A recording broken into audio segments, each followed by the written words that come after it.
لا حول ولا قوة إلا بالله العلي العظيم. أعوذ بالله من الشيطان اللعين الرجيم. بسم الله الرحمن الرحيم. الحمد لله رب العالمين. الصلاة والسلام على أشرف الأنبياء والمرسلين خاتم النبيين سيدنا ومولانا أبي القاسم محمد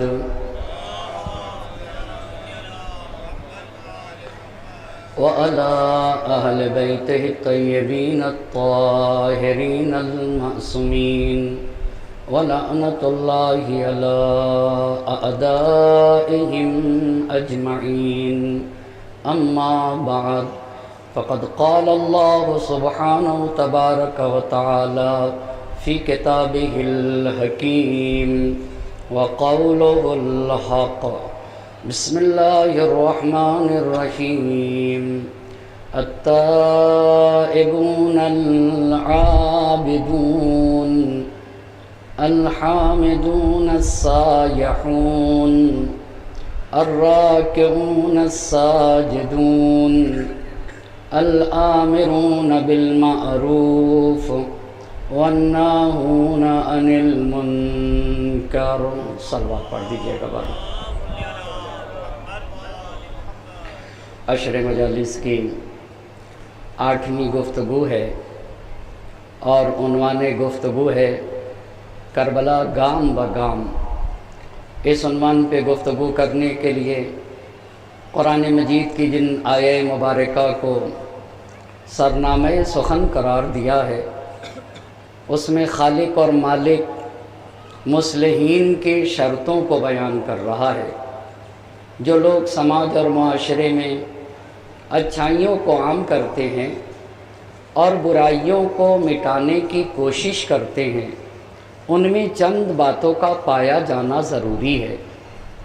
التائبون، وہ آب توبہ سے اپنے وجود کو پاک و پاکیزہ بناتے ہیں، وہ اپنے مالک کی طرف رجوع کرتے ہیں اور اپنے خالق سے جڑے ہوئے ہوتے ہیں.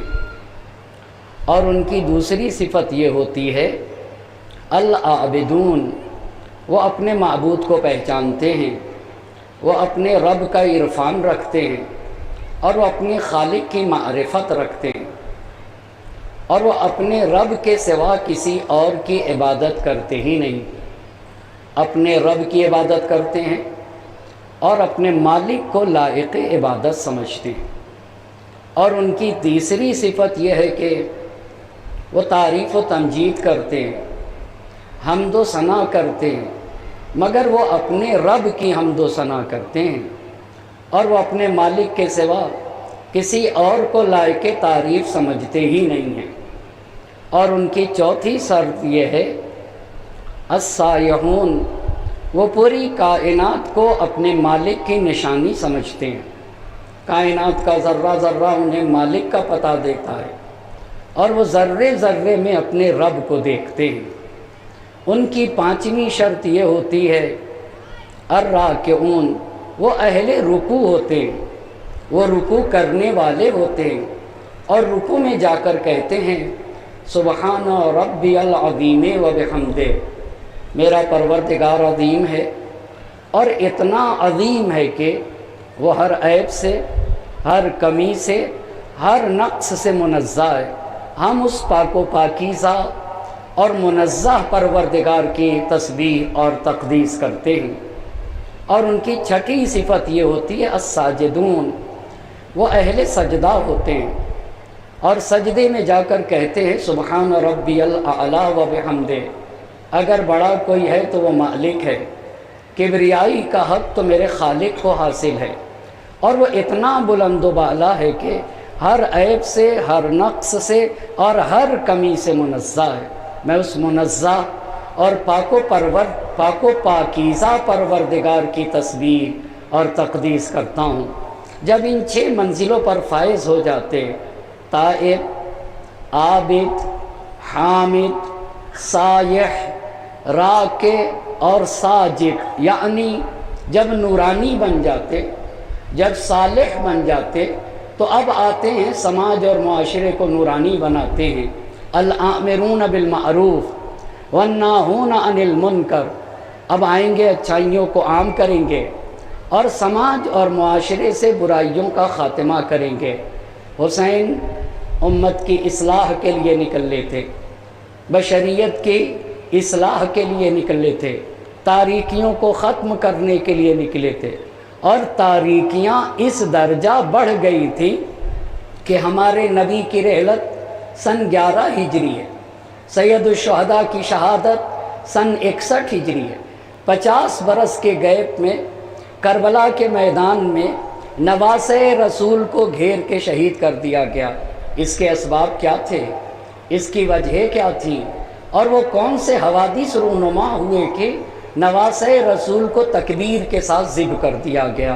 ان باتوں کو جاننے کے لیے عشرے کا عنوان رکھا گیا کربلا گام بگام، تاکہ ہم یہ جان سکے کہ وہ کہاں سے تاریخ کا رخ بدلا کہ نواسۂ رسول کو 50 سال کے وقفے میں شہید کر دیا گیا۔ نبی پاک کی جب رحلت ہوتی ہے، خلافت کو غصب کیا جاتا ہے، سن 35 ہجری میں تیسرے خلیفہ کا قتل ہوتا ہے، اور پھر امام عالی مقام حضرت علی ابن ابی طالب علیہ السلام ظاہری منصب خلافت پر فائز ہوتے، اور 2 غدار دشمنوں سے آپ کا مقابلہ، ایک اصحاب جمل جنہیں بصرے میں شکست دے کر کوفے میں آ کے اپنی حکومت کا مرکز بنا لیا، اور اب امام کا سامنا ہے شام سے، اہل شام سے، معاویہ کے طرفدار سے جسے قاسطین کہا جاتا ہے، اور ادھر شام میں معاویہ نے تمام اہل شام کو امیر المؤمنین کے خلاف کھڑا کر دیا ہے، اور ہر طرح کی سازشیں رچ چکا۔ تو امام نے اپنے ساتھیوں کو بلایا، ان سے مشورہ لیا، اور مشورہ لینے کے بعد امام کے اصحاب نے تقریریں کی، کچھ سست عقیدہ لوگ بھی تھے اور منافقین بھی تھے، مگر امام نے وہاں سے فیصلہ کیا کہ اب کوفے سے نخیلہ جانا ہے، تو ایک جامع اور مانع تقریر ارشاد فرمائی، اور پھر ایک لشکر ایسا تیار کیا جو 12,000 کا تھا، جس کا کمانڈر زیاد بن نضر اور شریح بن ہانی کو بنایا، اور یہ آپ کے لشکر کا ہراول دستہ ہوا، اور وہاں سے امام نخیلہ پہ آئے۔ وہاں پہ آنے کے بعد اپنے لشکر کو 7 حصوں میں تقسیم کیا، اور ہر گروہ کا ایک کمانڈر بنا دیا، ایک امیر بنایا، اور پھر لشکر کو ایک دستور لکھ کے دیا۔ دستور لکھ دیا تب تو اب نخیلہ سے امام کا لشکر روانہ ہوگا۔ امام کا لشکر روانہ ہوا تو کوفے کے باہر دیر ابو موسیٰ پہنچا، دیر ابو موسیٰ کے بعد بابل پہنچا، بابل کے بعد بحر سیر، بحر سیر کے بعد مدائن، مدائن سے ہوتا ہوا سرزمین کربلا۔ سرزمین کربلا پہ امام نے داستان شہادت سید الشہداء دہرائی ہے، واقع کربلا سے 23 برس پہلے، اور پھر وہاں پہ امام کے لشکر کے یعنی صفین کے راستے میں امام کے لشکر کے پیاسے ہونے کی داستان، اور پھر امام کا چشمے کو آگاہ کرنا اور راہب کا مسلمان ہونا، اور پھر امام نے مدائن سے ایک لشکر بھیجا جو 3,000 کا تھا، اس کا کمانڈر بنایا معقل بن قیس کو، اور کہا موصل سے ہوتے ہوئے، نصیبین سے ہوتے ہوئے رقہ پہنچنا ہے، اور امام یہاں سے خود رقے کے لیے روانہ ہو گئے۔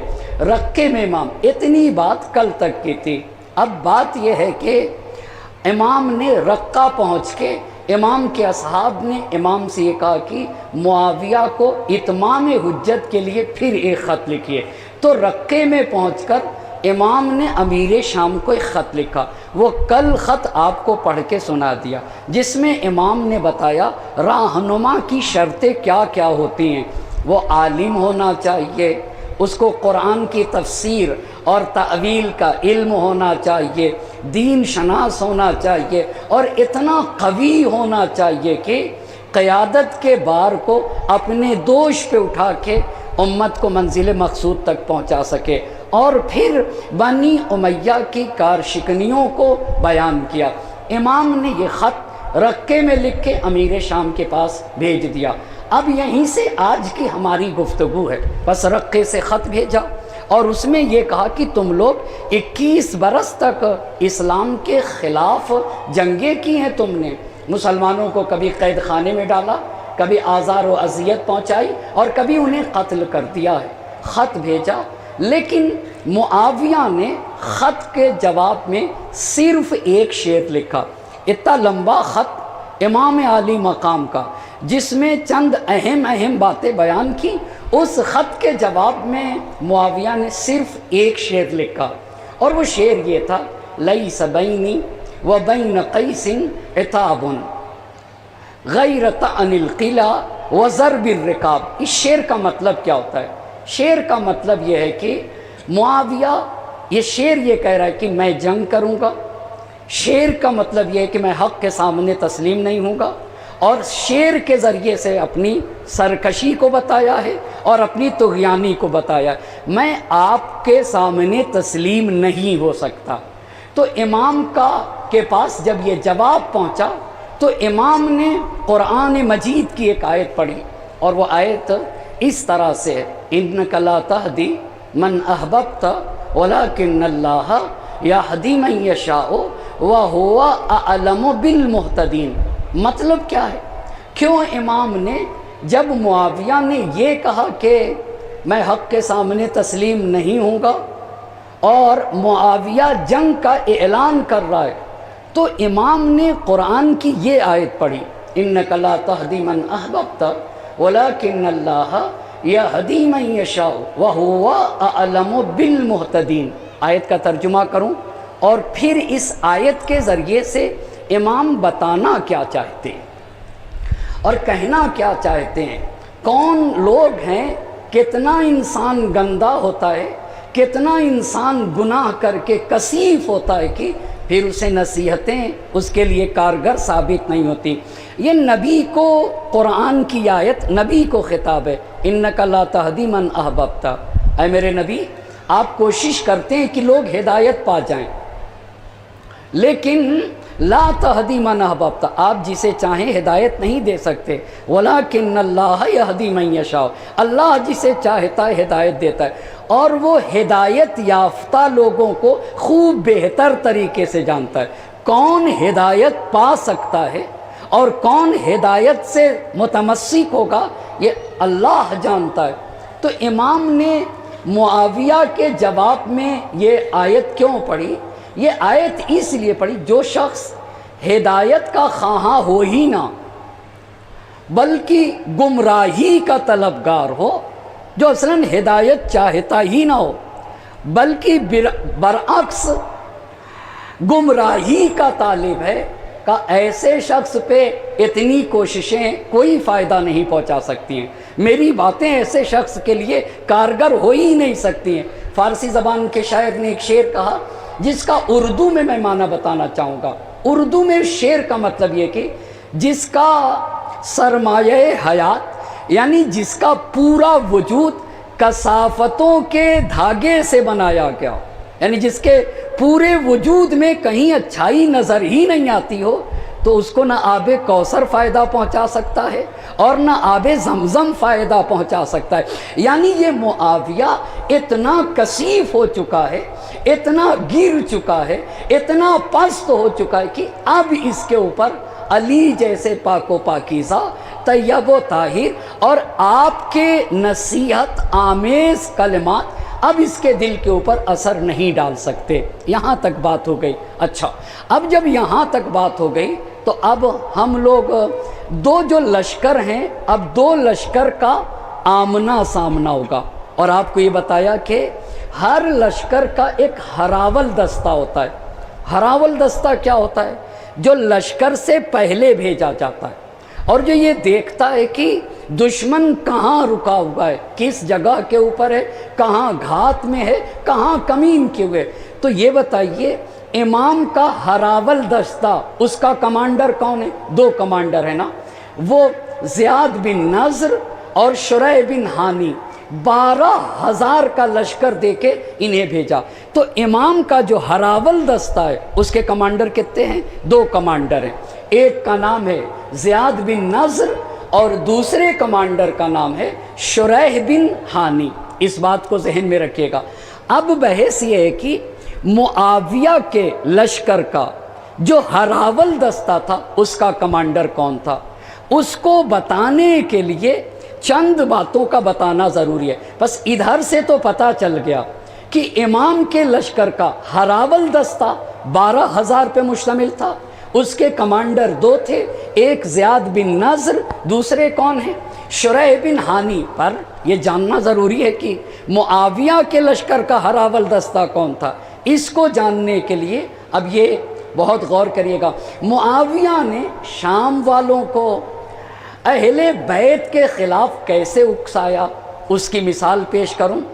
جب تیسرے خلیفہ کا قتل ہوتا ہے تو پہلے ہی سے تیسرے خلیفہ کا خون آلود کرتا مدینے سے دمشق منگا لیا اور دمشق کی جامع مسجد میں مسجد کے منبر پہ آویزہ کر دیا۔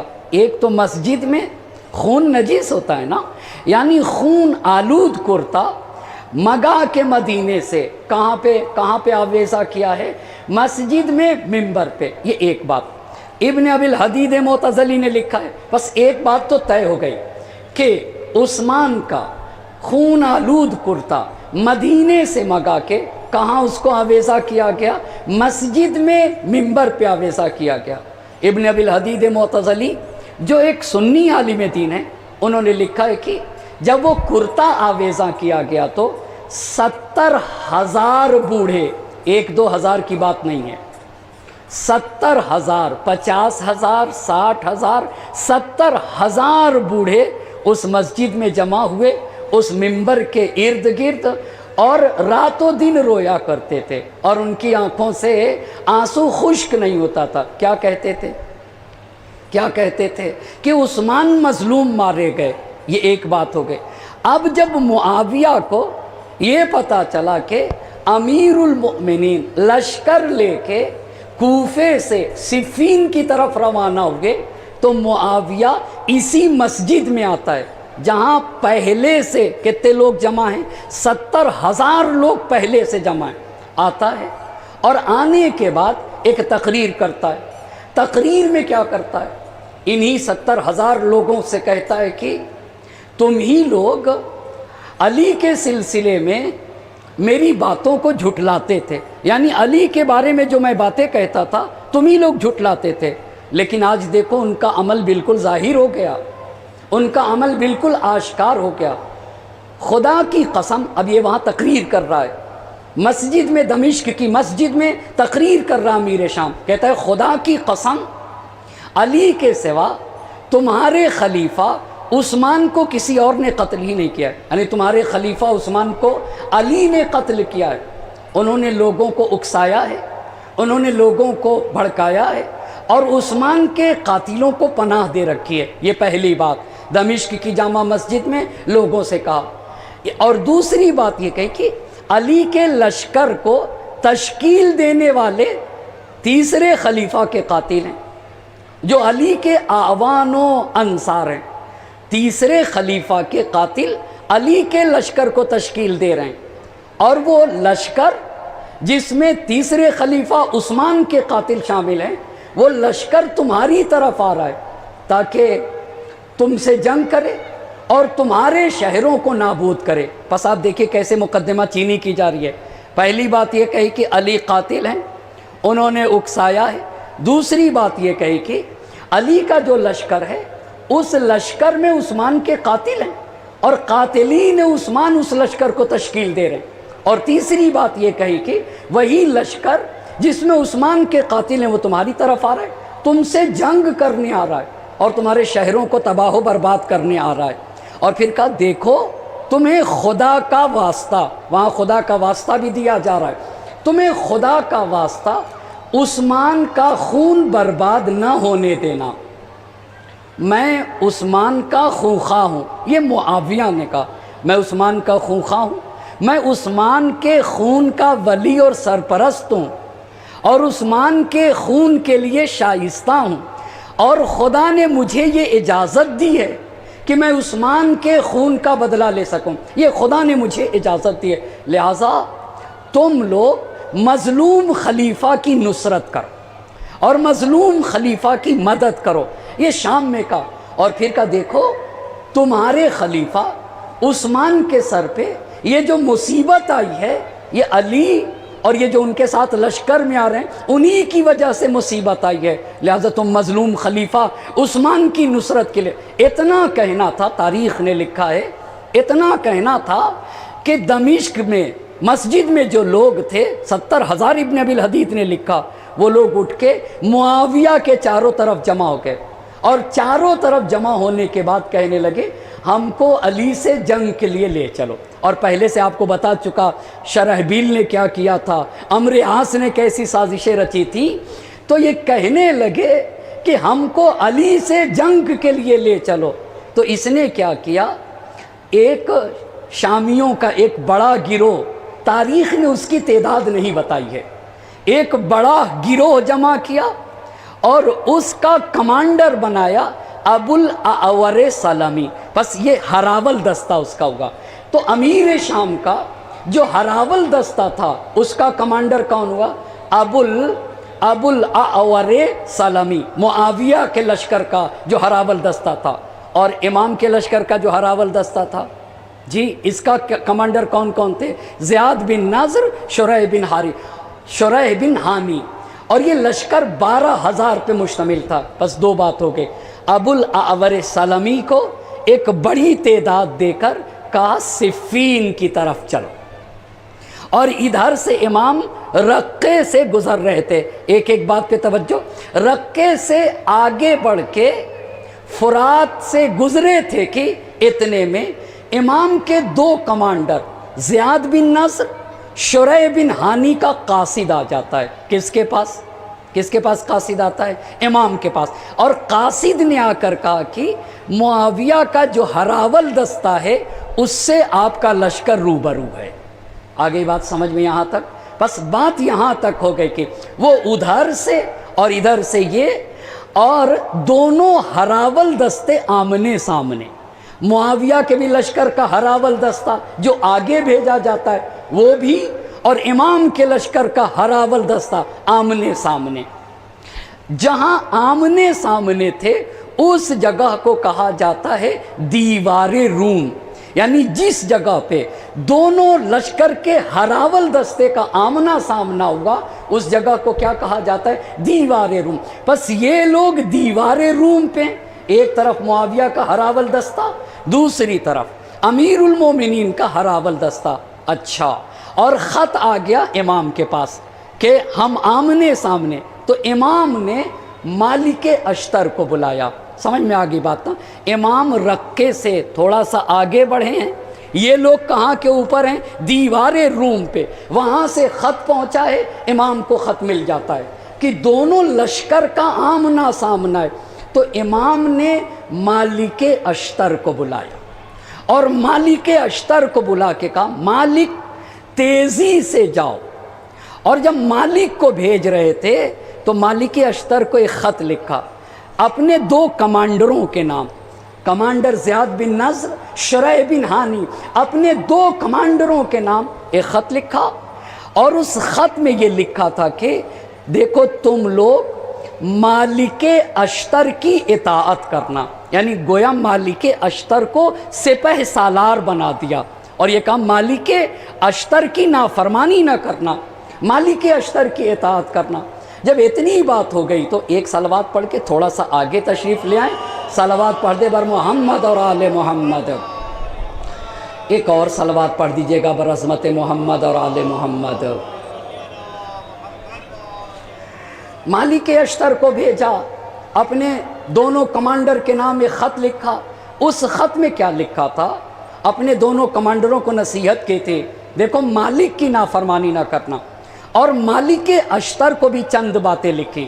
پہلی بات لکھی مالک جنگ میں پہل نہ کریے گا، یہ آپ دیکھیں یہ امام کا دستور ہے، جگہ جگہ دے رہے ہیں کہا جنگ میں پہل نہ کیجیے گا، اور جب تک وہ جنگ نہ، اگر وہ جنگ کرتے ہیں تو دفاع کرنا واجب ہے، اگر جنگ کریں تو دفاع کریے گا یہاں تک کہ میں وہاں پہنچ جاؤں، جنگ کریں تو دفاع کریے گا یہاں تک کہ میں پہنچ جاؤں۔ یہ مالک اشتر کو خط لکھ دیا، مالک اشتر نے لیا، لے کے گئے، تیزی سے اپنے کو دیوار روم پہ پہنچا دیا۔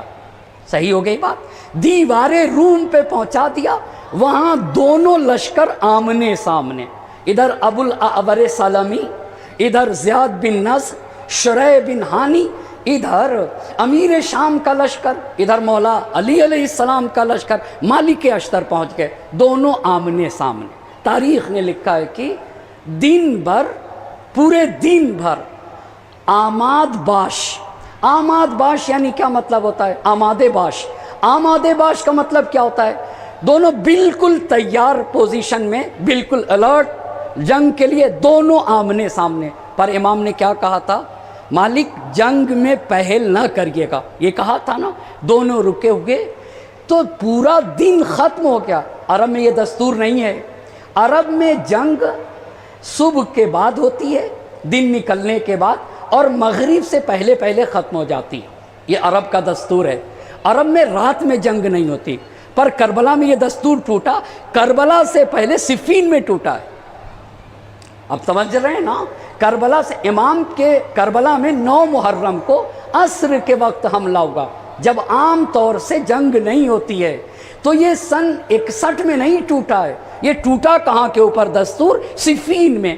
دن بھر دونوں آمادے باش کی حالت میں رہے، اور جب سورج غروب کرنے لگا، ڈوبنے لگا، تو ابو الاعور سلمی نے، یہ کس کا کمانڈر تھا؟ معاویہ کا کمانڈر تھا۔ ابو الاعور سلمی نے اپنے لشکر سمیت امام کے لشکر پر حملہ کر دیا۔ یہ بتائیے پہل کس کی طرف سے؟ پہل کس کی طرف سے؟ پہل معاویہ کی طرف سے۔ اب ان کو دفاع کا حق ہے یا نہیں؟ جب پہل ہوگی، امام نے کہا اگر جنگ کا آغاز کریں تو تم دفاع کر دینا۔ اب دونوں لشکر لڑنے لگے آپس میں، لڑتے لڑتے ایک وقت تک جنگ ہوتی رہی، پھر دونوں اپنی اپنی جگہ پہ۔ یہ بتائیے جگہ کون سی ہے؟ جگہ کون سی ہے؟ دیوار روم۔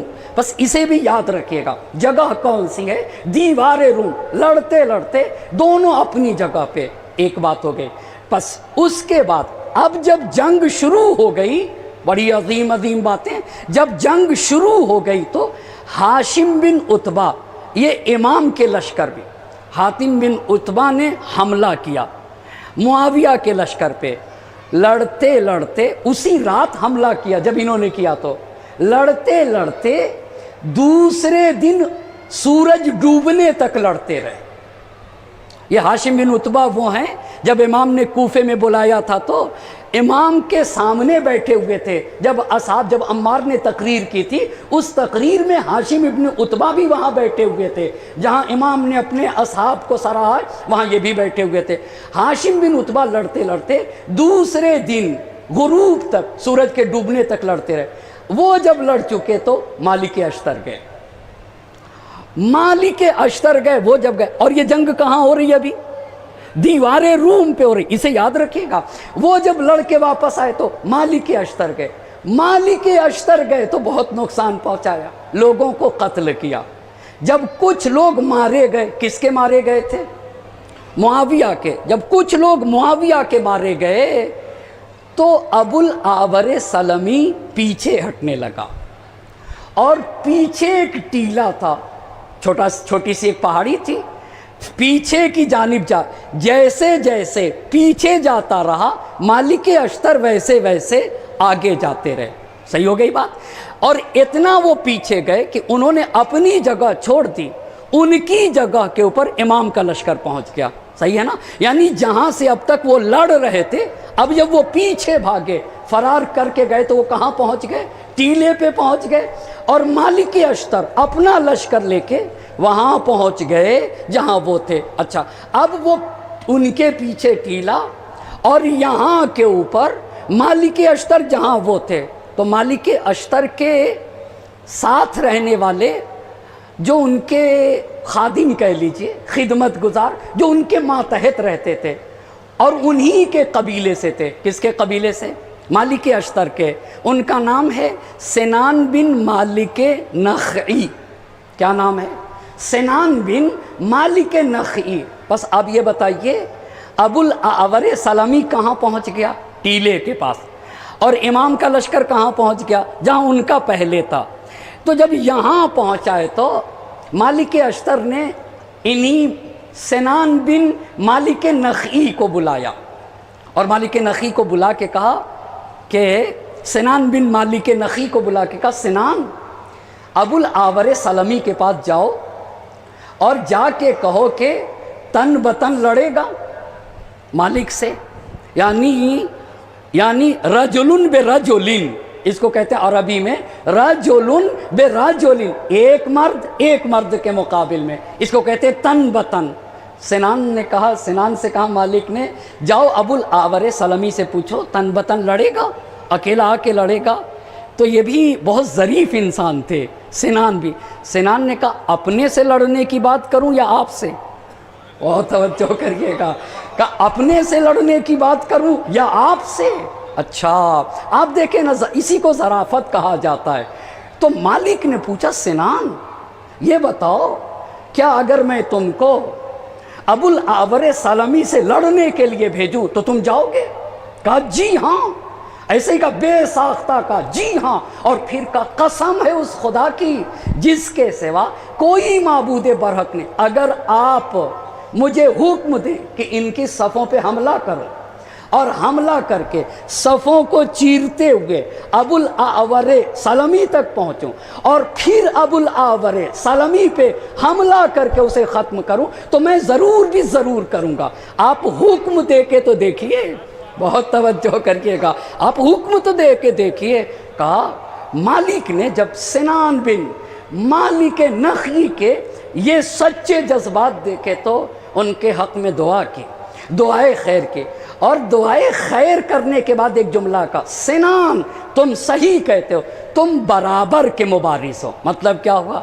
تم لڑ سکتے ہو، تم ابو الاعور سلمی کو زیر کر سکتے ہو، لیکن چونکہ تم جوان ہو، بہت توجہ کریے گا، چونکہ تم نوجوان ہو، چونکہ تم جوان ہو تو تم اگر اس سے کہو گے کہ آؤ مجھ سے تن بتن لڑو تو وہ مانے گا نہیں، وہ قبول نہیں کرے گا، وہ اسے ایکسیپٹ نہیں کرے گا، وہ توہین محسوس کرے گا کہ میں کیسے اس سے لڑوں گا۔ لہٰذا جاؤ اس سے پوچھو مالک سے لڑو گے؟ آئی بات سمجھ میں؟ تم لڑ سکتے ابو الاعور سلمی سے، اور تم جا کے جب یہ بات کہو گے تو وہ بات کو قبول نہیں کرے گا، لہٰذا تم جاؤ اور جا کر کے اس سے پوچھو کہ مالک سے تن بتن لڑو گے؟ آؤ گے رجلن بے رجلن، اگر مرد ہو تو آ جاؤ۔ اچھا اب سنان چلے، اس کے لیے بھی جرأت کی ضرورت ہے، پورے دشمن لشکر کے سامنے جانا۔ سنان بن مالک گئے، جانے کے بعد لشکر والوں سے کہتے ہیں کہ اپنے مالک سے کہو کہ میں اس کے لیے ایک پیغام لے کر آیا ہوں۔ مالک کون تھا ان کا؟ ابو الاعور سلمی۔ اپنے امیر سے کہو میں اس کے لیے ایک پیغام لے کر آیا ہوں۔ لوگ امیر کے پاس گئے، امیر نے کہا آنے دو۔ سنان بن نخعی کہتے ہیں کہ میں گیا، میں نے کہا کہ مالک نے ایک پیغام دیا ہے تمہارے لیے، اور وہ پوچھا ہے کہ تم مالک اشتر سے تن بتن لڑو گے؟ اتنا کہنا تھا، تاریخ کے الفاظ ہیں، سر جھکا کے گہری فکر میں ڈوب گیا۔ اچھا آپ کو پتہ ہے میں بہت سوچ رہا تھا اس میں فکر کرنے کی، وہ فکر نہیں کر رہا تھا۔ کہا کہ کیا بلا وجہ کی وجہ نکالوں جس کی بنیاد پہ جانا نہ پڑے مالک کے سامنے، تو کچھ تراشنا پڑے گا نا، کچھ جھوٹی باتیں، کچھ بات تو تراشنا پڑے گی۔ گہری سوچ میں ڈوب گیا، سر اٹھایا، پوچھا کیا تھا سنان نے پوچھا کیا تھا؟ مالک سے تن بتن لڑو گے؟ تو اس نے کہا کہ مالک اشتر مالک اچھے آدمی نہیں ہے۔ اچھا کیوں اچھے آدمی نہیں ہے مالک کیوں اچھے آدمی نہیں ہے؟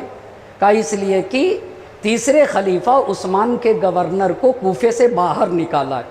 یہ کون تھا؟ آپ نے ابو موسیٰ اشعری کا نام سنا یا نہیں سنا ہے؟ ابو موسیٰ اشعری کا نام سنا ہے نا؟ اس طرح کے لوگوں کو مقدس مآب کہتے ہیں، ہوتے گندے ہیں اپنے کو اچھا دکھاتے ہیں۔ انہی لوگوں میں سے ایک ابو موسیٰ اشعری تھا۔ یہ ابو موسیٰ اشعری تیسرے خلیفہ کے زمانے میں عثمان کا گورنر، اور امام جب مسند خلافت پر آئے تو امام نے اپنے صحابی کے سفارش کی بنیاد پر ابو موسیٰ اشعری کو کوفے میں باقی رکھا تھا۔ اور جب امام جمل کے لیے ناقصین سے لڑنے گئے اور امام حسن مجتبیٰ کو بھیجا کوفے میں کہ امام حسن مجتبیٰ آئیں تقریر کریں، جب کوفے میں تقریر کرتے تھے، لشکر تیار کرتے تھے جمل کے لیے کہ امیر المومنین کے ساتھ جا کر وہ لشکر لڑے، تو ابو موسیٰ اشعری کیا کہتا تھا؟ کوفے والوں کو بھڑکاتا تھا کہ علی کے ساتھ لڑنے نہ جاؤ۔ آگے بات سمجھ میں؟ امام حسن مجتبیٰ کہنے کہ میرے بابا کے ساتھ آؤ، رکاب میں لڑو۔ ابو موسیٰ کیا کہتا تھا؟ ابو موسیٰ روکتا تھا اور مانتا نہیں تھا۔ تو مالک اشتر آئے کوفہ، مالک کو امام نے کوفہ بھیجا اور کہا اس ابو موسیٰ اشعری کو کوفے سے نکال پھینکو۔ اب آئی بات سمجھ میں؟ تو چونکہ وہ کوفے والوں کو امام کی رکاب میں جانے نہیں دے رہا تھا، بھائی صاحب خلیفۃ المسلمین امیر المؤمنین ہے نا، امیر المؤمنین، امیر المؤمنین جو تمام مسلمانوں کا حاکم ہے، وہ بلا رہا ہے کوفے والوں کو کہ میرے ساتھ آؤ، ناقصین سے لڑنا ہے۔ اور ابو موسیٰ اشعری کیا کہہ رہا ہے؟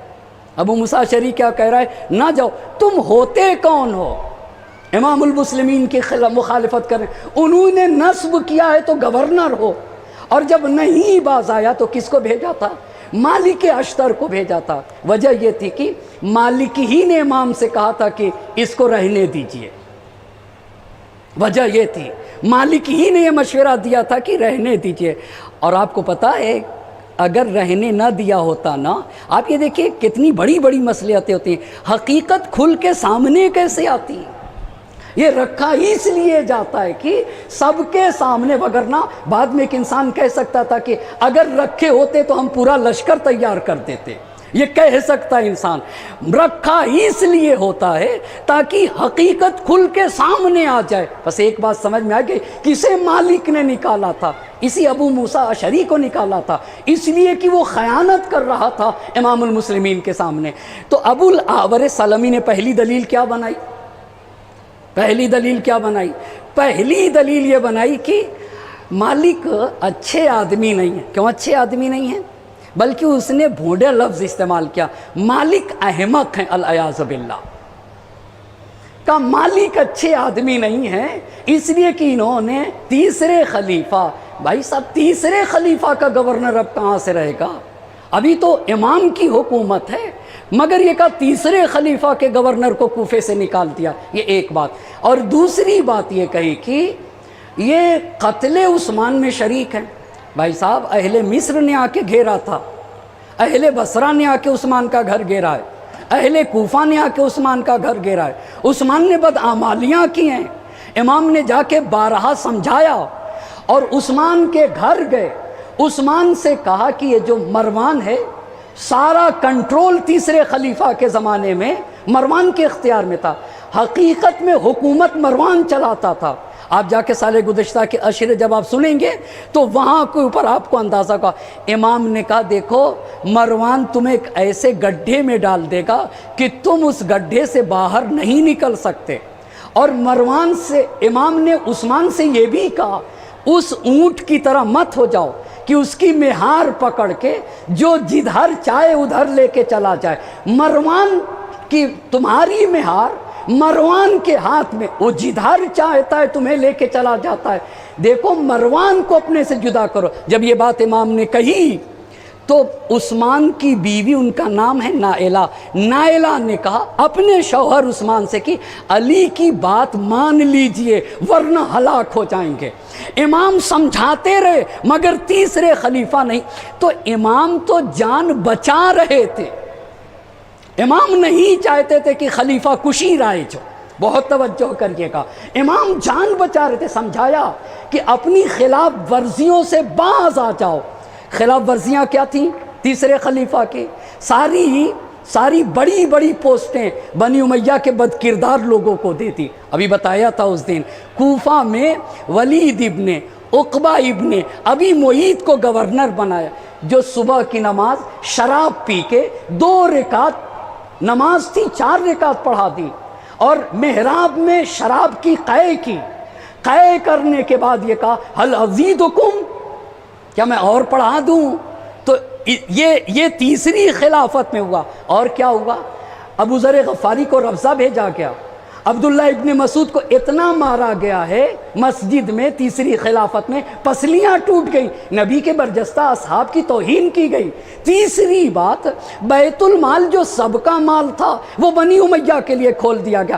امام جا کے سمجھاتے رہے ان تمام باتوں سے باز آ جاؤ، باز نہیں آئے تو مصر کے لوگ ناراض ہوئے، بصرے کے لوگ ناراض ہوئے، کوفے کے لوگ ناراض ہوئے، مدینے کے لوگ ناراض ہوئے، اور آ کر کے عثمان کا گھر گھیر لیا گیا اور عثمان کا قتل واقع ہو جاتا ہے. اب اس نے دوسری بات کیا کہی کہ عثمان اچھا آدمی، معاف کریے گا، مالک اچھے آدمی نہیں. کیوں اچھے آدمی نہیں ہیں؟ عثمان کو قتل کیا. ارے بھائی، مصر والوں نے عثمان کو قتل کیا، بصرے والوں نے عثمان کو قتل کیا، کوفے والوں نے عثمان کو قتل کیا، اور خود اس میں تیسرے خلیفہ شامل ہیں. امام علی منع کرتے رہے خلاف ورزیاں نہ کریے، اور مسلسل کرتے رہے. اور اس کی وجہ یہ تھی کہ مروان کو اپنے سے دور نہیں کیا، اور آخر میں مروان نے تیسرے خلیفہ کو ایک ایسے گڈھے میں ڈال دیا کہ اس کے بعد وہ نکل نہ سکے. اچھا، یہ 2 کمیاں بتائیں، اپنے اعتبار سے مالک کی کمیاں بتائیں. آپ کو پتہ ہے اس کے بعد جب سنان، یہ بتائیے ایک شریف انسان کی پہچان کیا؟ اپنی بات کہے گا، صرف اعتراض کرے گا، یا جواب بھی سنے گا؟ آپ بتائیے ذرا، آپ بتائیے. اس نے اعتراض کیا تھا نا. کیا اعتراض کیا تھا؟ مالک اچھے نہیں. کیوں؟ عثمان کے گورنر کو کوفے سے نکال دیا. دوسری دلیل کیا تھی؟ مالک عثمان کے قاتل ہیں. تو یہ بتائیے اگر اعتراض کر رہے ہو ابو الاور سلمی سے کہتے ہیں تو اعتراض کا جواب سنو گے یا نہیں سنو گے؟ جی سننا چاہیے نا. اب جب سنان نے کہا کہ سنو میں تمہارے اعتراض کا جواب دینا چاہتا ہوں، عثمان کا قاتل کون ہے، تو جیسے ہی جواب دینا چاہا اتنی شدید غصہ ہوا، دھمکی دے کے اپنے پاس سے سنان کو نکال دیا، یہاں سے دور ہو جاؤ. ارے بھائی، اگر تھے مالک، اگر تمہاری بات میں دم تھا نا تو ٹھہرتے سنان کا جواب دیتے نا، سنان کا جواب دیتے. اور صرف اتنے ہی سے ڈر گیا کہ ابھی وہ ٹیلے پہ تھا نا، اور پیچھے ہٹنے لگا. کہاں ہٹنے لگا؟ شام میں ایک جگہ ہے قنیسرین، اس جگہ کا نام کیا ہے؟ قنیسرین. جب اس ٹیلے سے پیچھے ہٹا تو کہاں پہنچ گئے لوگ؟ قنیسرین. قنیسرین سے جب اترے تو وہاں کے اوپر پہنچے صفین. آگے بات سمجھ میں؟ پس دیوار روم کے آگے پیچھے وہ ٹیلے سے جب یہ اور پیچھے ہٹے تو قنیسرین میں واقع جگہ کا نام کیا ہے؟ صفین. پس اب یہ جا کر صفین پہ رک گیا. ہوگی بات یہاں تک؟ صفین کون سی جگہ ہے؟ بہت توجہ کریے گا. پس ابو الاور سلمی اپنے پورے لشکر کو لے کے قنیسرین پہنچا. قنیسرین میں پہنچ کے کہاں رک گیا؟ صفین. اب رکیے گا، صفین میں بتاتا ہوں آپ کو، اس طرح سے بتانا چاہوں گا.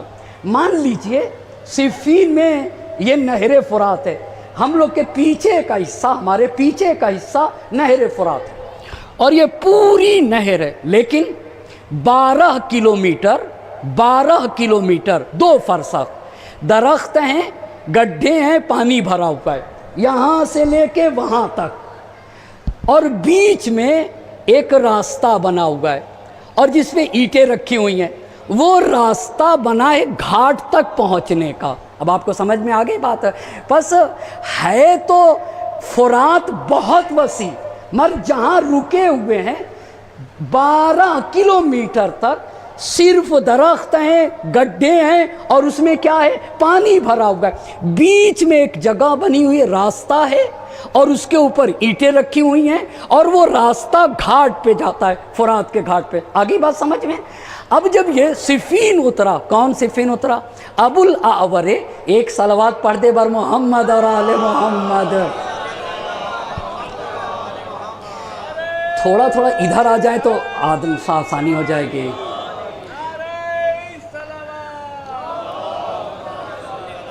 ایک اور صلوات پڑھ دے برعظمت محمد اور آل محمد.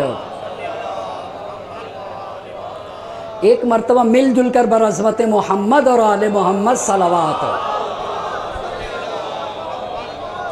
بس آپ یہ دیکھ یا دیوار روم سے پیچھے ہٹے تو ٹیلے پہ، اس سے پیچھے ہٹے تو صفین.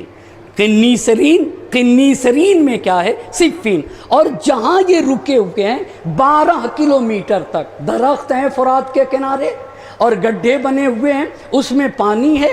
درمیان میں ایک جگہ ہے جہاں راستہ بنا ہوا ہے گھاٹ پہ اترنے کا. ممکن ہے ایک راستہ ہو، ممکن ہے 2 راستے ہوں، ممکن ہے 3 راستے ہوں. ٹھیک ہوگی بات؟ گھاٹ 2-3 راستے. اب ابو العاور سلمی نے جیسے ہی صفین پہ پہنچا گھاٹ پہ قبضہ جما لیا. مالک اشتر کے پہنچنے سے پہلے آگے بات یہاں تک. تو امام کہاں ہے؟ امام پیچھے سے آ رہے تھے نا، امام پیچھے سے. یہ تو ہراول دستے کی ملاقات ہے. اب جب صفین پہ مالک اشتر پہنچے ہیں تو کیا دیکھا کہ انہوں نے تو گھاٹ پہ قبضہ جما لیا ہے اور پانی تک پہنچنے کے جتنے راستے ہیں اپنے اختیار میں لے رکھے ہیں. اب مالک وہاں کے اوپر انتظار کر رہے امام کا.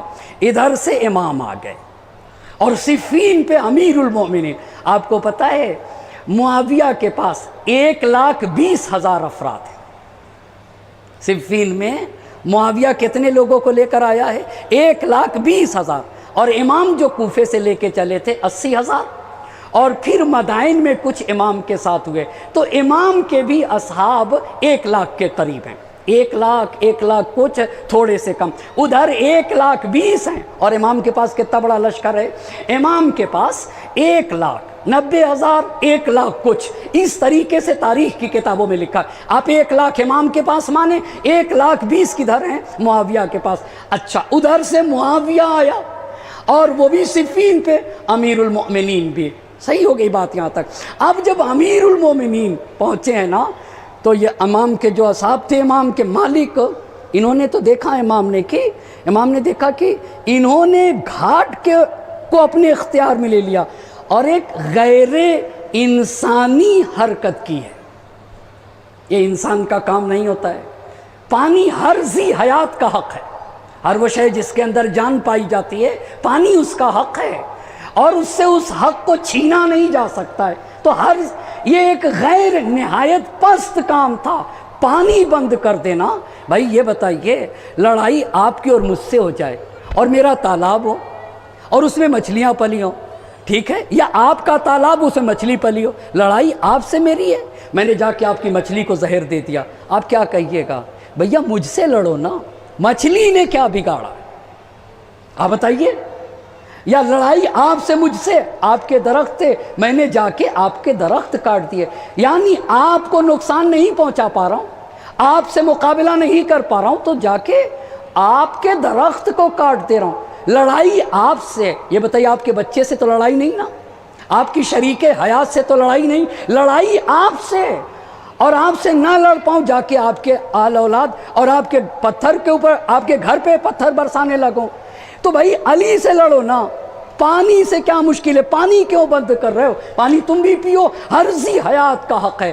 اچھا اب امام سے کہا، آپ کے اصحاب نے کہا کہ دیکھیے ہر گھاٹ کو اپنے قبضے میں لے لیا ہے اور گھاٹ تک پانی تک جانے ہی نہیں دیتے.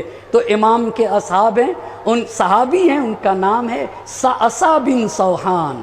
اگر آپ انشاءاللہ کربلائے معلیٰ گئے ہیں تو وہاں کربلائے معلیٰ میں کوفے میں زید بن سوحان بھی ہیں، زید بن سوحان کا روضہ بنا ہوا ہے، سعصع بن سوحان بھی ہیں، یہ خطیب ہیں. آپ کو پتہ ہے بولنا بہت بڑی فضیلت ہے.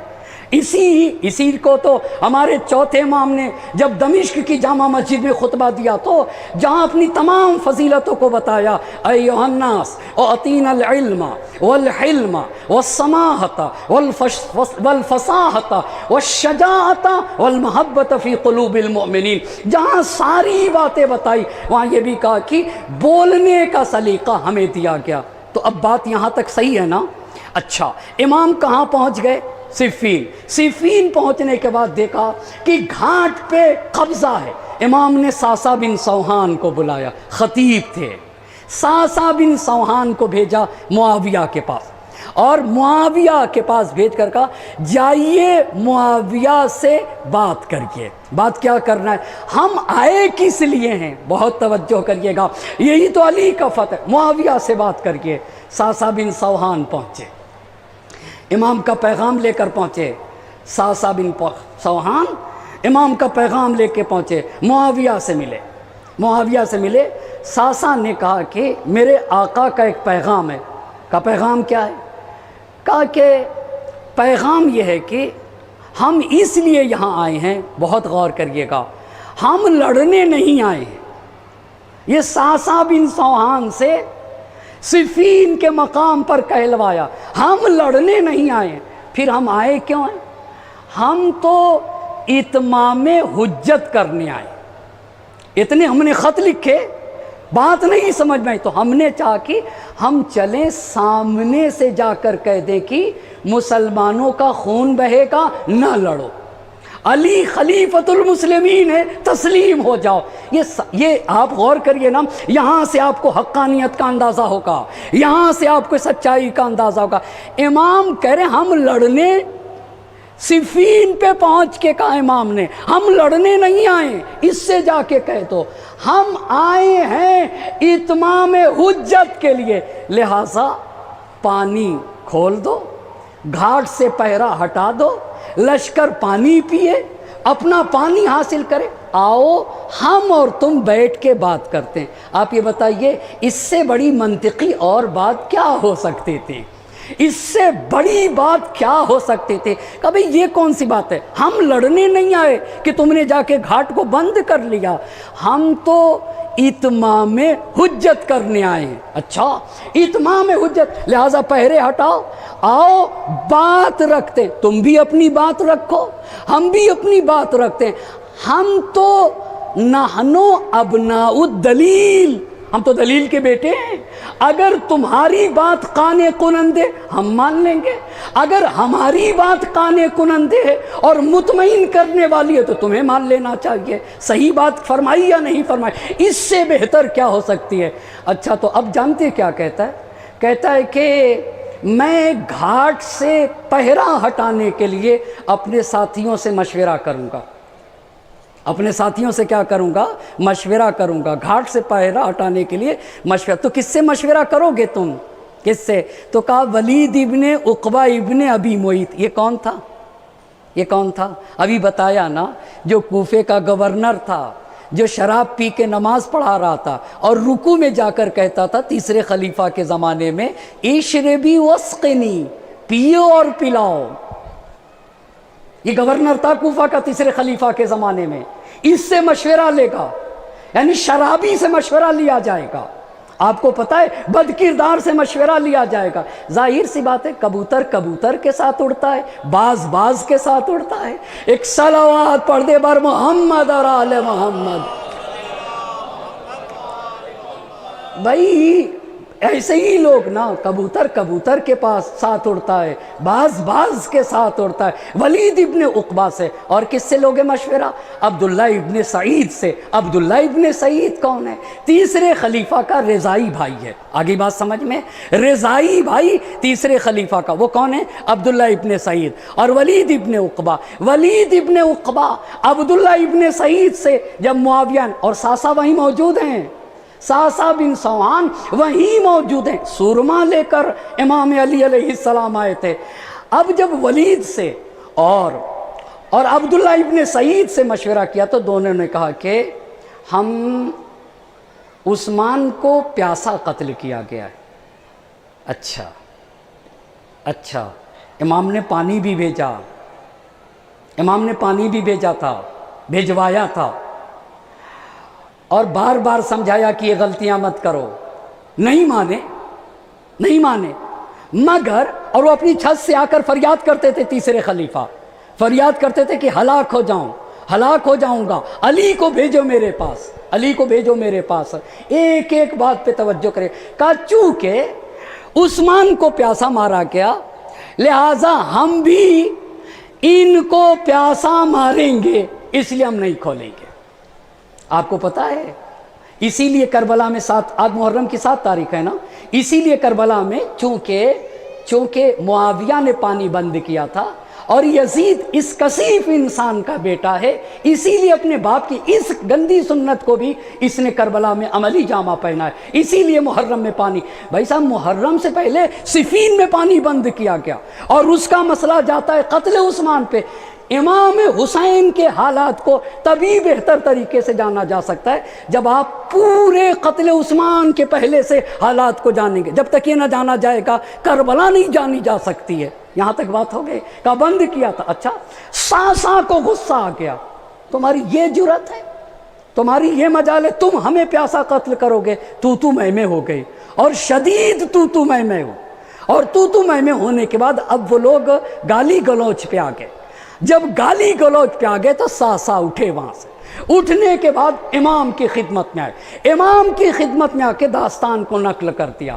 اب جب داستان کو نقل کیا ہے نا تو امام کے پورے لشکر میں ہم پھیل گیا، اور ایک گونج جیسے شہد کی مکھی کے چھتے سے بھنانے کی آواز آتی ہے نا، پہلے ہی پورے لشکر میں وہ جوش و جذبہ اور وہ ولولہ پیدا ہو گیا۔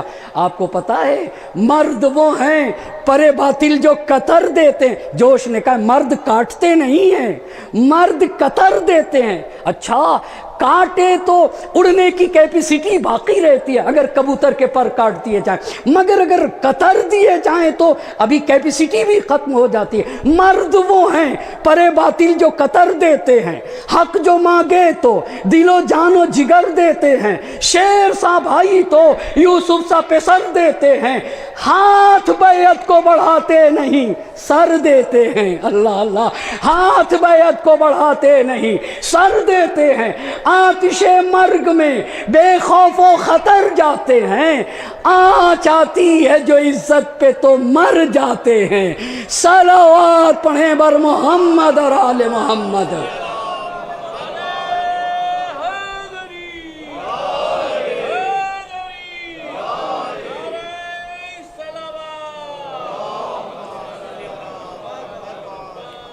اچھا، تو اب امام کے لشکر میں ایک جوش اور ایک ولولہ۔ مالک اور اشعث بن قیس 2 لوگ اٹھے، امام سے اجازت لی، ہم لڑیں گے۔ مالک اشتر، اشعث بن قیس 2 لوگ امام کی اجازت بھی حاصل کر لی۔ اب اجازت حاصل کرنے کے بعد اہل شام یعنی معاویہ کا لشکر، اہل عراق امام علی مقام کا لشکر، اتنی صفین پہ آپ یاد رکھے گا، ابھی یہ محرم سے پہلے کی جنگ ہے، صفین ایک طولانی جنگ ہے، اس کے بعد محرم آ جائے گا، محرم میں 1 مہینے تک جنگ رکی رہے گی، پھر صفر کی 1 تاریخ کو شروع ہوگی، 40 دن تک جنگ جاری رہے گی، اور 40ویں دن کو لیلۃ الحریر کہتے ہیں جو اس کے بعد ہوگی۔ ابھی یہ پہلا مرحلہ ہے جنگ صفین کا، دوسرے مرحلے میں حکمیت کی بات آئے گی۔ اسی کو جاننے کے لیے شدید جنگ ہوئی، اتنا شدید لڑے امام کے لشکر والے کے، اب لشکر معاویہ میں تاب و توانائی نہ رہی مقابلے کے، پہلا پوائنٹ، اور بہت زیادہ نقصان ہوا لشکر معاویہ کا۔ اور تیسرا پوائنٹ یہ کہ بڑی بڑی ان لوگوں کی شخصیتیں اس میں ماری گئیں، جب ماری گئیں تو پورا گھاٹ چھوڑ کے اسی صفین کے صحرا میں 1,20,000 کا لشکر بکھر گیا۔ اب جب لشکر بکھر گیا تو اب گھاٹ پہ کس کا پہرا ہے؟ کس کا پہرا ہے؟ اب گھاٹ پہ امیر المومنین کا۔ صفین میں امیر المومنین نے اپنے لشکر میں ایک تقریر کی اور کبھی انشاءاللہ آپ کو بتاؤں گا تقریر کی بھی بڑی قسمیں ہوا کرتی ہیں. تقریر کی ایک قسم ہے اس کو کہتے ہیں حماسی تقریر ہو، ایسی تقریر جو روحوں میں جوش و ولولہ ایجاد کر دے. شہید مرتضیٰ مطہری رحمۃ اللہ علیہ نے جب امام حسین کا تعارف کرایا تو کہا نام حسین، یاد حسین، ذکر حسین ایک ایسا سرمایہ ہے کہ جس سے روحوں میں انقلاب آ جاتا ہے. نام حسین ظلم کے خلاف انقلاب کا ایک ذریعہ ہے. اسی لیے تو جوش نے کہا تھا کربلا ایک تزلزل ہے محیط دوراں، کربلا خرمن سرمائے پہ ہے برق تپاں، کربلا طبل پہ ہے ضربت آواز اذاں. باطل کے خلاف اعلان حق کو کربلا کہا جاتا ہے. کربلا جرأت انکار ہے پیشے سلطان، جہاں ستمگروں کو جو اٹھنا، ستمگروں کے خلاف جو اٹھنا سکھا دے اسے کربلا کہا جاتا ہے. ظالموں کے خلاف جو اٹھنا سکھا دے اسے کربلا کہتے ہیں. جہاں یزیدیت پنپ نہ سکے اسے کربلا کہا جاتا ہے. جہاں فرعونیت سر اٹھا نہ سکے اسے کربلا کہا جاتا ہے. فکر حق سوز یہاں کاش نہیں کر سکتی، کربلا تاج کو برداشت نہیں کر سکتی. صلوات پڑھ دے بر محمد اور آل محمد. ایک اور صلوات پڑھیے گا بر عظمت محمد اور آل محمد. ایک جاگتی ہوئی اللہم صلی علی محمد. ہاں اب گھاٹ کے اوپر امیر المومنین کا قبضہ ہے. جب گھاٹ پہ قبضہ امیر المومنین کا، لشکر امیر المومنین کا، کربلا نجف سے ہو کے ہم لوگ کو چلنا ہے نا. اور آپ دیکھیے ادب یہی ہمیں بتایا گیا، ہم کیسے کربلا سے باب مدینۃ العلم سے ہو کے کربلا کا راستہ پہنچتا ہے نا. پہلے در علی ابن ابی طالب پہ پہنچنا ہوگا، پھر حسین شہید کی بارگاہ میں. اور مالک نے یہ توفیق دی ہے اس سال کہ ہم لوگ کربلا باب مدینۃ العلم کے راستے سے جا رہے ہیں. اچھا اب جب لشکر امام کا قبضہ تو عمرو عاص معاویہ کے ساتھ ہے کہ نہیں؟ عمرو عاص معاویہ کے پاس آتا ہے اس حساس موقع پر اور آ کے کہتا ہے کہ لشکر عراق کے بارے میں کیا خیال ہے، یعنی علی کے لشکر کے بارے میں تمہارا کیا خیال ہے؟ کیا ان سے لڑ سکو گے؟ بہت توجہ کریے گا، کیا ان سے لڑ سکو گے؟ کیا تلوار کے بل پہ گھاٹ خالی کرا سکو گے؟ بہت آپ دیکھیں تاریخ میں تھوڑا سا آپ سوچئے گا، تھوڑا سا اجازت دیجئے. عمرو عاص کیا کہنا چاہ رہا ہے؟ عمرو عاص کیا اور کتنی بڑی حقیقت مالک اس کی زبان سے جاری کر رہا ہے. خدا آپ کو معلوم ہے حدیث میں آیا کہ کبھی کبھی اچھی بات اللہ شیطان کی زبان سے جاری کرواتا ہے. اچھی بات حقیقت کو بیان. بھائی صاحب تاریخ میں کیریکٹر بدلا نہیں. فرعون کا کیریکٹر فرعون کے نام اعمال میں لکھا گیا، موسیٰ کا کردار موسیٰ کے صفحات پہ لکھے گئے. حکومت فرعون کی تھی مگر کیریکٹر بدلا نہیں ہے. اچھا عمرو عاص نے کہا کیا لشکر عراق سے لڑو گے؟ کیا تلوار کے بل پہ تم گھاٹ جیت سکتے ہو؟ اتنی جرأت ہے، پہلے بتا دیا. اللہ اللہ، کیا گھاٹ جیت سکتے ہو؟ تو معاویہ کہتا ہے کہ ان باتوں کو چھوڑو، یہ بات مت کرو، یہ بات عظمت امیر المومنین کو سمجھنا ہوگا. جانے پہلے سے تاریخ نے لکھ دیا اگر امیر المومنین یہاں ڈٹے رہتے نا تو کسی کی مجال نہیں تھی کہ لشکر امام کو گھاٹ سے ہٹا سکتا تھا. اور یہ اعتراف خود میدان صفین میں معاویہ نے کیا. عمرو عاص کیا تم میں کہتا ہے کیا تم میں تلوار کے بل پہ علی سے لڑنے کی طاقت ہے اس وقت؟ کیا گھاٹ چھین سکتے ہو؟ تو معاویہ نے کہا ان باتوں کو چھوڑو، یہ بتاؤ علی کے بارے میں تمہارا کیا خیال ہے؟ اللہ اللہ، حق ایسے بولتا ہے نا، حق چڑھ کے بولتا ہے. علی کے یعنی کیا کہنا چاہ رہے؟ کیا کہنا چاہ رہے؟ کیا علی کسی بھی ذی حیات کے لیے پانی بند کریں گے؟ مسئلہ یہ ہے، مسئلہ یہ ہے. یہ تو انسان تھے، ذی حیات کی میں بات کر رہا ہوں. پانی ہر جاندار شے کا حق ہے، اس کو منع نہیں کیا جا سکتا پانی سے. اور صفین کے میدان میں معاویہ معاویہ عمرو عاص سے پوچھتا ہے وہ باتیں چھوڑو، یعنی ٹال گیا نا، مگر یہ بتاؤ علی کے بارے میں تمہارا کیا خیال ہے؟ تو کہتا ہے کہ عمرو عاص کہتا ہے کہ علی ہرگز پانی بند نہیں کریں گے۔ اچھا، اور دوسری بات، اور اے معاویہ علی پانی کے لیے آئے بھی نہیں ہیں، اس پہ توجہ کریے۔ علی گھاٹ پہ قبضہ کرنے کے لیے نہیں آئے ہیں، علی پانی کے لیے نہیں آئے ہیں، علی ہرگز گھاٹ کو بند نہیں کریں گے، پانی کو تم پہ بند نہیں کریں گے۔ علی تو کوئی اور چیز چاہتے ہیں، ابھی امام کے باتوں سے پتہ چل جائے گا۔ کہا علی پانی کے لیے نہیں آئے، علی کو گھاٹ نہیں چاہیے، علی کو حکومت نہیں چاہیے، علی کو حکومت اس لیے چاہیے تاکہ کسی مظلوم کا حق دلا سکیں اور کسی باطل کا گلا گھونٹ سکیں۔ صلوات پڑھ دے بر محمد اور آل محمد۔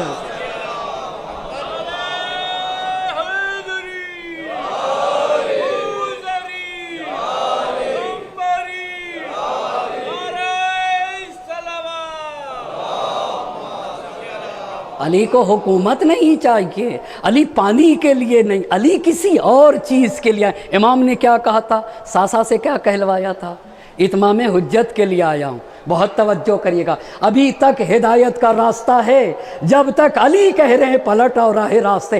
امام معصوم نہیں چاہتا ہے کہ کوئی بھی گمراہ ہو جائے، ہر فرد کی ہدایت چاہتا ہے امام معصوم۔ اچھا عمرو عاص، اب آئیے اب امام کا کردار دیکھیں۔ عمرو عاص نے کیا کہا؟ علی ہرگز پانی نہ بند کریں گے، علی پانی کے لیے آئے بھی نہیں ہیں، علی کسی اور چیز کے لیے آئے۔ اب امام کا کردار دیکھیں۔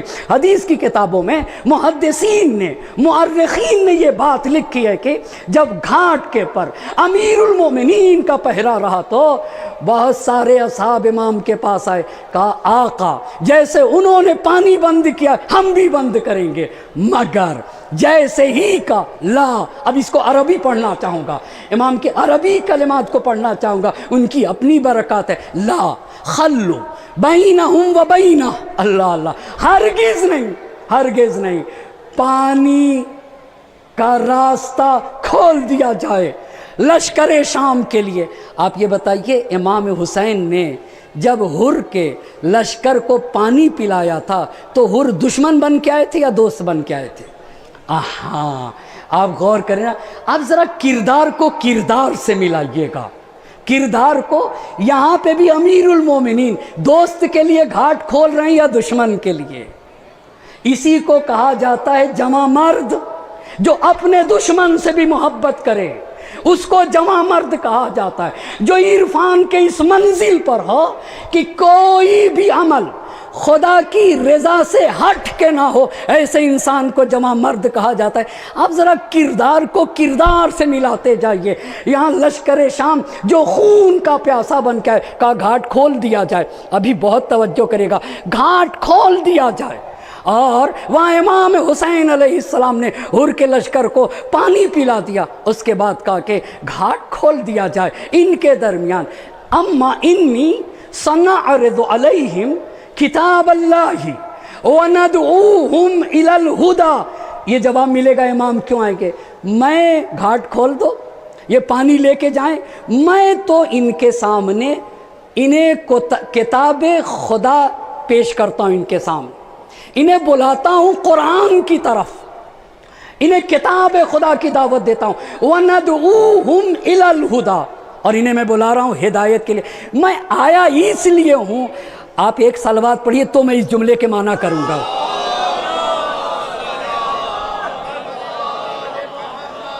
میں اس لیے نہیں آیا کہ کوئی گمراہ ہو جائے، امام ہوتا ہی ہے ہدایت کے لیے، میں آیا اس لیے ہوں کہ یہ کیوں گمراہ ہو رہا ہے۔ سنعرض علیہم کتاب اللہ، میں اللہ کی کتاب ان کے سامنے پیش کروں گا، وندعوہم الی الہدی، اور ان کو ہدایت کی طرف دعوت دوں گا، انہیں ہدایت کی طرف بلاؤں گا۔ فَإِنْ أَجَابُوا، اگر انہوں نے ہدایت کو قبول کر لیا، یہ حق کے سامنے تسلیم ہو گئے، تو میں اپنے مقصد تک پہنچ جاؤں گا۔ مطلب کیا ہوا؟ مطلب کیا ہوا؟ اگر یہ ہدایت پا گیا، اگر یہ پورا لشکر 1,20,000 کا لشکر یہ ہدایت یافتہ ہو گیا تو علی اپنے مقصد تک پہنچ جائیں گے۔ علی کا مقصد یہ ہے کہ لوگ ہدایت پا جائیں، لوگ سیدھے راستے پہ آ جائیں۔ وَإِلَّا، اور اگر یہ بات نہیں مانتے، اگر یہ کتاب خدا کو نہیں سنتے، اگر علی کے سامنے تسلیم نہیں ہوتے تو گھاٹ بند کرنے کی ضرورت نہیں ہے۔ میرے پاس جو میری تلوار ہے نا، تلوار کی تیز باڑ مجھے گھاٹ بند کرنے سے بے نیاز کر دے گی۔ پھر جب نہیں مانیں گے، جب لات کے بھوت بانس سے نہیں مانیں گے تو پھر جنگ ان کا مسئلہ حل کرے گی۔ ایک صلوات پڑھ دے بر محمد اور آل محمد۔ ایک اور صلوات پڑھ دیجئے گا بر عظمت محمد۔ پھر ایک اور دوسری حدیث میں اصحاب کے درمیان یہ ہم مچ گیا کہ اب ہم بھی پانی نہ دیں گے۔ امام تک یہ بات پہنچی، امام نے کیا کہا؟ امام نے پیغام بھیجوا دیا، کہا نہیں، پانی کھول دیا جائے، پانی کا راستہ ان کے طرف کھول دیا جائے، اور پانی کھول کے تم اپنے لشکر گاہ تک پلٹ آؤ۔ راوی حدیث کا بیان ہے، امام کے اس بیان کے بعد گھاٹ کھول دیا گیا، اور رات ہوتے ہوتے، یہ صفین کی بات ہے، رات ہوتے ہوتے گھاٹ اتنا مطمئن طریقے سے کھلا رہا کہ دونوں لشکر کے لوگ آنے لگے گھاٹ پر۔ لشکر معاویہ سے بھی لوگ آنے لگے، پانی بھر کے لے جانے لگے، اور امام کے لشکر اتنے مطمئن طریقے سے گھاٹ کھلوا دیا، اور کہا کہ بات چیز سے مسئلہ حل ہوگا۔ یہاں تک ایک بات ہو گئی۔ اب پھر امام نے بس کہا میں کتاب خدا پیش کرنا چاہتا ہوں، میں ان کو ہدایت کی طرف دعوت دینا چاہتا ہوں۔ پھر امام نے 3 لوگ اپنے اصحاب سے چنے۔ کتنے لوگ؟ 3۔ 1 بشیر، 2 سعید، 3 شبیس بن ربیعی، جو کربلا میں امام حسین کے خلاف ہے، ابھی صفین میں امیر المومنین کے ساتھ ہے۔ 3 لوگوں کو بھیجا۔ کس کو؟ بشیر، سعید اور شبیس بن ربیعی۔ ایک مرتبہ پھر سے نام دوہرا لیتے ہیں، کون 3 لوگوں کو بھیجا تھا؟ بشیر، سعید اور شبیس بن ربیعی، 3 لوگوں کو بھیجا۔ کس کے پاس؟ گھاٹ کھول دیے گئے ہیں، دونوں لشکر آ رہے ہیں، پانی لے کے جانا چاہتے، اور پھر بھی امام نے 3 لوگوں کو بھیج دیا۔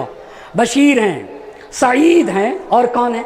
شبیس بن ربیعی ہیں۔ تینوں کو بھیجا۔ کس لیے امام نے بھیجا تھا انہیں کس لیے بھیجا تھا؟ کہا جاؤ معاویہ کے پاس اور اسے خدا کی اطاعت کی دعوت دے دو۔ عجیب بات ہے، کہا خدا کی بات اسے کہو، جو خدا کا فرمان ہے وہ مان لے۔ آپ یہیں سے اندازہ لگا سکتے ہیں کہ کس سے مقابلہ تھا امیر المومنین کا۔ کہا جاؤ اس کو خطاب خدا کی طرف بلاؤ، آئین الہی کی طرف دعوت دو۔ اب یہ 3 لوگ گئے، اور جانے کے بعد معاویہ سے باتیں کی، مگر ان کی باتوں کا کوئی اثر نہیں ہوا، اور ہر مرتبہ وہ یہی دہراتا رہا، عثمان مظلوم مارا گیا۔ اور جب یہ دلیل دیتے تھے، جب یہ لاجک پیش کرتے تھے، جب یہ استدلال پیش کرتے تھے، جب یہ اپنی منطقی باتیں کرتے تھے اور اس کے پاس جواب نہیں ہوتا تھا، جواب سے جب عاجز ہو جاتا تھا معاویہ، عاجز ہو گیا تو ان کو دھمکی دے کے ڈھکیلتا ہوا ان کو وہاں سے بھگا دیا گیا۔ کتنے لوگوں کو بھگا دیا گیا؟ 3 لوگوں کو۔ کون؟ بشیر، سعید اور شبیس بن ربیعی۔ اب جب بھگا دیا گیا ہے، ایک اور صلوات پڑھ دیجئے گا بر عظمت محمد اور آل محمد۔ ایک اور مل جل کر بر عظمت محمد اور آل محمد صلوات پڑھ دیں۔ اچھا، یہ بھی رد، یہ بھی بات۔ اب جب اتنا ہو گیا کہ امام کے 3 نمائندے، ان کو بھی دھمکی دی گئی، دھمکی دے کے بھگا دیا گیا۔ جب انہیں بھگا دیا گیا تو دونوں لشکر میں 30,000 قاریان قرآن تھے۔ دونوں لشکر سے 30,000 قاریان قرآن الگ ایک جگہ جمع ہو گئے۔ ایک طرف معاویہ کا لشکر ہے، ایک طرف امام معصوم کا لشکر۔ اور جب یہ دیکھا گیا کہ بھئی یہ 3 لوگ جا رہے بات کرنے، اور معاویہ بات کرنے کے بجائے دھمکی دے کے انہیں بھگا دیا تو دونوں لشکر سے 30,000 قاری قرآن الگ ہوئے اور قاری قرآن الگ ہو کے ایک طرف کھڑے ہو گئے. بس 3 گروہ ہو گیا نا، 3. ایک طرف لشکر شام، ایک طرف لشکر عراق، اور ان دونوں لشکر سے جو قاریان قرآن نکلے ان کی تعداد کتنی ہے؟ 30,000. اب یہ 30,000 قاری قرآن کبھی لشکر شام کی طرف جاتے ہیں اور کبھی لشکر عراق کی طرف، کبھی لشکر شام میں کبھی لشکر عراق کی طرف. لشکر شام میں معاویہ کے پاس گئے 30,000 قاری اور معاویہ سے پوچھا یہ بتاؤ تم کیا چاہتے ہو، تم کیا چاہتے ہو؟ ہم نے آپ کو بتایا. اے کاش، میں یہیں پہ ایک آپ سے گزارش کرنا چاہوں گا، جو حضرات میری باتیں سنتے ہیں اور اگر وہ بہتر سمجھتے ہیں تو ایک مرتبہ اس عشرے کو پھر سے سن لیجئے گا، پھر سے سن لیجئے گا. میں بہت ساری باتیں نہیں کہنا چاہتا ہوں مگر کبھی کبھی مجبور ہوتا ہوں کہنے کے اوپر. آپ یاد رکھیے گا، ہم جو مدرسے میں بھی پڑھتے ہیں، جس کا کام ہے پڑھنا، کبھی کبھی ہم بھی اس منزل تک نہیں پہنچ پاتے اور باتیں ہم کو بھی نہیں مل پاتی ہیں. کسی بھی بات تک پہنچنے کے لیے کافی زحمت درکار ہوتی ہے، کافی مشقت درکار ہوتی ہے، اور ایک بات کو شستہ رفتہ طریقے سے کتاب سے نکال کے پیش کرنا، یہ اس میں مشقت درکار ہوتی ہے اور یہ ایک بہت بڑی فرصت ہے. آپ یقین مانیے گا، اگر میں کوئی مبالغہ نہ کروں تو ہم لوگ 10 دن میں انشاءاللہ اس سال جتنی باتیں سیکھنا چاہ رہے ہیں وہ اگر کوئی جا کے اسکول میں سیکھے گا تو سال بھر میں نہیں سیکھ سکتا ہے.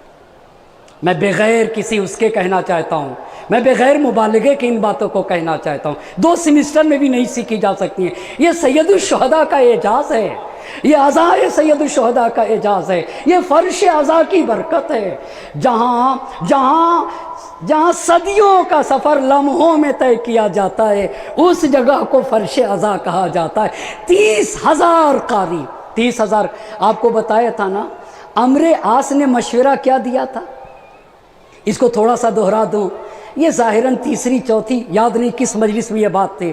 عمرو عاص نے معاویہ کو مشورہ دیا تھا کہ شرحبیل کو بلاؤ، شام کا سردار تھا. شرحبیل کو خریدو. کیسے خریدو گے؟ خریدنے کا ایک طریقہ ہے کہ شرحبیل سے کہو کہ علی عثمان کے قاتل ہیں. یعنی کیسے جھوٹ کو سچ کیا گیا یہ آپ جب شروع کی مجلسیں سنیں گے تو وہاں کے اوپر اندازہ ہوگا. اور عمرو عاص نے بتایا کہ جھوٹ کو سچ کیسے بنایا جاتا ہے. شرحبیل کیسے کہے گا کہ علی عثمان کے قاتل ہیں؟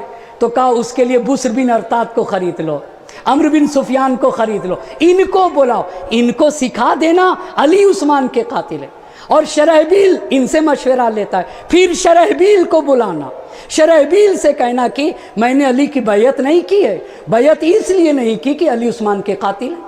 تو وہ اپنے مشاورین سے مشورہ کرے گا. اس نے یہی کہا معاویہ نے. شرحبیل معاویہ کے پاس سے نکلا، یہی لوگ باہر ٹہل رہے تھے سازش کے تحت. اس نے پوچھا کہ عثمان کا قاتل کون ہے؟ تو بسر نے کہا علی. اچھا، عمرو بن سفیان سے پوچھا، کہا علی. اور یہ ایسا جھوٹی سازش رچی گئی، نتیجے میں شرحبیل نے پورے شام کو علی کے خلاف کھڑا کر دیا. اتنا جھوٹ کیا گیا. آج آپ دیکھ لیجئے نا، اس بات کو آج آپ اچھی طرح سے جان سکتے ہیں. آپ میڈیا کا زمانہ ہے، کوئی بھی بات اتنی زیادہ تکرار کی جاتی ہے، اتنی زیادہ تکرار کی جاتی ہے کہ نہ چاہتے ہوئے انسان کے ذہن میں وہ بات جگہ بنا لیتی ہے یا نہیں؟ ایسا آپ مجھ سے بہتر جانتے ہیں. اتنی زیادہ، ایک عربی میں ایک مثل ہے، دروازہ کو اتنا کھٹکھٹاؤ کہ کھل جائے، جب تک کھلے نہیں کھٹکھٹاتے رہو. اچھا، تو 30,000 قاری لشکر شام کے پاس جا کے پوچھتے بھائی تم کیا چاہتے ہو معاویہ سے؟ تو کہتا ہے کہ خون عثمان کا بدلہ. کس سے چاہتے ہو؟ کس سے خون عثمان کا بدلہ چاہتے ہو؟ کہتا ہے علی سے. تو کیا علی عثمان کے قاتل ہیں؟ یہ 30,000 قاریوں نے پوچھا کہ علی عثمان کے قاتل ہیں؟ کہتا ہے ہاں علی عثمان کے قاتل ہیں. کہتا ہے ہاں علی عثمان کے قاتل ہیں. آپ کو پتہ ہے یہ خون کا اثر ہے.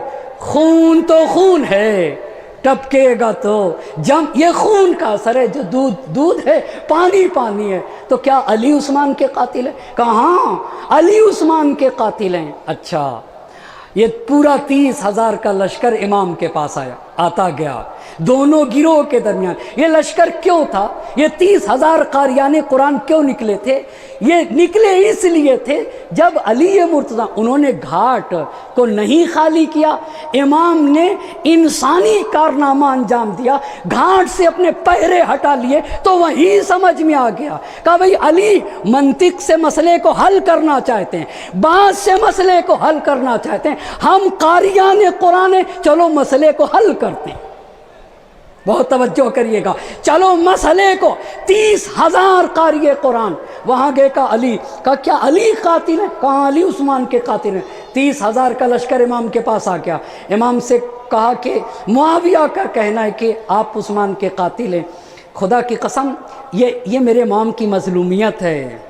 آپ دیکھیں کسی سچے کو کیسے مجرم بنایا جاتا ہے، اس پہ جتنا انسان روئے کم ہے، جتنا رو لینا انسان، یہ بہت بڑی مصیبت ہے ایک معصوم امام پہ، جو اس جیسے فاسق لوگوں کے سامنے کھڑا ہونا پڑے اور پھر اپنی سچائی، مگر بارگاہ رب العزت میں جب 30,000 قاری آئے تو کہا اے خدا تو گواہ ہے، میں عثمان کے قاتل نہیں ہوں۔ کہا یہ معاویہ جھوٹا ہے، کہا خدا گواہ ہے۔ یہ جا کے پیش کر دیا، 30,000 کا لشکر پھر گیا، 30,000 یہ قاری قرآن، 100 200 300 نہیں ہیں، 30,000 قاری قرآن یہ واپس گیا، کہا علی خدا کو گواہ بنا کے کہنا کوئی آسان مرحلہ نہیں ہے، خدا گواہ ہے، میرا خدا شاہد ہے، میں عثمان کا قاتل نہیں ہوں، میں قتل عثمان میں شریک نہیں، مجھے قتل عثمان سے کیا لینا دینا۔ لوگوں کو شکایت تھی، مصر والوں کو شکایت تھی، بصرے والوں کو شکایت تھی، کوفے والوں کو شکایت تھی، مدینے والوں کو شکایت تھی، انہوں نے آ کے عثمان کو قتل کیا، مجھے قتل عثمان سے کیا لینا دینا۔ 30,000 کا یہ قاری قرآن کا لشکر معاویہ کی طرف کا، کہا علی کہتے ہیں معاویہ جھوٹ بولتا ہے، علی عثمان کے قاتل ہیں، تو کہتا ہے کہ علی نے قتل عثمان کا حکم دیا، کہ علی نے، میں کبھی اس کے بارے میں اور پڑھوں گا، کبھی اور اسی معاویہ کے بارے میں کبھی اور اچھی طریقے سے جانیے گا، پر ایک گزارش کروں گا، میں اسکول میں نہیں جا سکتا ہوں، میں کالجز میں نہیں جا سکتا، میں یونیورسٹیوں میں نہیں جا سکتا، جہاں آپ پہنچتے میں وہاں نہیں پہنچ سکتا، مگر منبر سے میں سچی تاریخ آپ تک پہنچا سکتا ہوں، میں سچی باتیں، میں حقائق کو آپ تک پہنچا سکتا ہوں۔ اب اس دوسرا مرحلہ وہ آپ کا ہوتا ہے، میں یہاں سے پہنچاؤں گا، اور آپ اب آپ سے جب کوئی پوچھے تو آپ کو ایک بات بتا دوں، جب آپ علماء سے پوچھے گا کہ اس فرش اذا کو کیسے ہونا چاہیے، تو کہا یہ فرش اذا پہ آنے والے لوگ اگر 3-4 برس بیٹھ جائیں فرش اذا پہ، تو 3-4 برس بیٹھنے کے بعد اتنے پڑھے لکھے ہو کے اٹھیں کہ ان کو پھر عوام نہ کہا جا سکے۔ بہت توجہ کریے گا، یعنی فرش اذا پہ 3-4 برس بیٹھ کے یہ اٹھ جائیں نا، اتنا سیکھ کے اٹھیں کہ ان کو پھر عوام نہ کہا جائے، خطیب کے برابر کی معلومات رکھتے ہوں، اس کو کہتے ہیں عزائے سید الشہداء، اور اسی کو مشن کہا جاتا ہے اور اسی کو تحریک کہا جاتا ہے۔ میری آپ سے یہی التجا ہے کہ ان باتوں کو اچھی طرح سے اپنے اذہان عالیہ میں محفوظ کریے، اور مذہب کے دفاع کے لیے جب بھی مذہب پہ آ چاہے تو کھڑے ہو کے سیسا پلائی ہوئی دیوار بن کے مذہب کا دفاع کرنا ہوگا، ہم سب کی ذمہ داری ہے۔ ٹھیک ہو گئی یہاں تک بات؟ 30,000 کا لشکر آیا، کہا کہ بھائی علی نے کہا عثمان کے قاتل نہیں ہیں، کہا نہیں علی نے عثمان کے قتل کا حکم دیا، پھر آگے، پھر امام نے کہا میرا خدا گواہ ہے، مجھ سے قتل عثمان سے کیا مطلب، میں قتل عثمان میں شریک نہیں۔